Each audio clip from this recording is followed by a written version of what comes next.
মানে সবাই বলে মেয়েরা নাকি পাচা করে, কিন্তু ছেলেরাও যে কতটা পাচা করে সেটা পাড়ায় পাড়ায় যেসব চায়ের দোকান রয়েছে সেই সমস্ত চায়ের দোকানে গেলেই বোঝা যাবে যে ছেলেরাও কতটা পাচা করতে পারে, মানে মেয়েদের থেকেও ফাস্ট। কালকে তোমাদের দাদাভাই, আমি বলছিলাম না কালকের ব্লগে, যে তোমাদের দাদাভাই গেছিল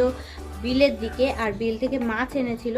তো ওই বিলের ধারে গেছিল আর চায়ের দোকানেও গেছিল সকালবেলা, মানে চায়ের দোকান ক্রস করে বিলে যেতে হয়। তো ওখানে দাঁড়িয়ে চা খাচ্ছিল আর তখনই কত রকমের কথা, সেটাই বাড়ি এসে আমাকে বলছিল, জানো তো, যে চায়ের দোকানে গেলে বোঝা যায় যে পাড়ার কার কি হয়েছে, কার কি হয়নি, কে কার সাথে কি আছে, কার সাথে কোন রিলেশনে আছে, কে চলে যাচ্ছে, কার বাড়ি গন্ডগোল হচ্ছে, কার বাড়ি খুব ভালো আছে তারা, কে অসুস্থ, মানে যত রকমের খবর আছে ওই চায়ের দোকানগুলোতে হয়। তো যার কারণে কি আর বলবো, আমার যেতে ইচ্ছা করে না, ওই সবাই ওইভাবে